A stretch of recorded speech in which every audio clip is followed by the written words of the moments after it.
എടേ നമുക്ക് നാളെ മലരിക്കല് പോയാലോ? അവിടെ എന്താ ഉള്ളത്? എടേ അവിടെ ഇപ്പൊ ആമ്പല് വിരിയുന്ന സീസണാ. നീ കണ്ടിട്ടില്ലേ എല്ലാരും തോണിയിൽ പോയി ആമ്പലും പിടിച്ചേക്കുന്ന ഫോട്ടോസും റീൽസും ഒക്കെ? ആ കണ്ടിട്ടുണ്ട്. ആ അവിടെ തന്നെ. നീ നാളെ വാ. എന്നെ വീട്ടിൽ നിന്ന് വിടത്തൊന്നും ഇല്ല. എടാ നീ ആദ്യം ചോദിച്ചു നോക്ക്, എന്നിട്ട് വിട്ടില്ലെങ്കിൽ വാശി പിടിക്ക്. എടേ അവിടെ പോയാൽ നമുക്ക് തോണിയിൽ ആമ്പലുകളുടെ നടുക്കിരുന്ന് അടിപൊളി ഫോട്ടോസ് എടുക്കാം കേട്ടോ. ഞാൻ എന്നാ പിന്നെ ചോദിച്ചു നോക്കട്ടെ. ഇനി അഥവാ സമ്മതിച്ച് കഴിയുമ്പോ നീ പോണില്ലെന്നൊന്നും പറയരുത്, പറഞ്ഞേക്കാം. ഞാൻ പറയൂല, എനിക്ക് നല്ല ജിമുട്ട ഫോട്ടോസ് ഒക്കെ എടുക്കണം.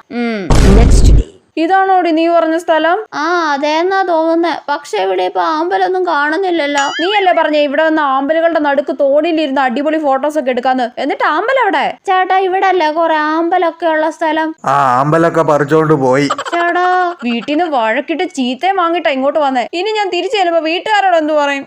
എടാ എന്നാ പിന്നെ കുറച്ചപ്പുറം നീലക്കുറിഞ്ഞു പോത്തിട്ടുണ്ട്, നമുക്ക് അങ്ങോട്ട് പോയാലോ? ഇനി അത് ആരെങ്കിലും പറിച്ചോണ്ട് പോയി കാണുവോ? നമുക്കൊന്ന് പോയി നോക്കാടി. മിണ്ടി പോരുത് നീ.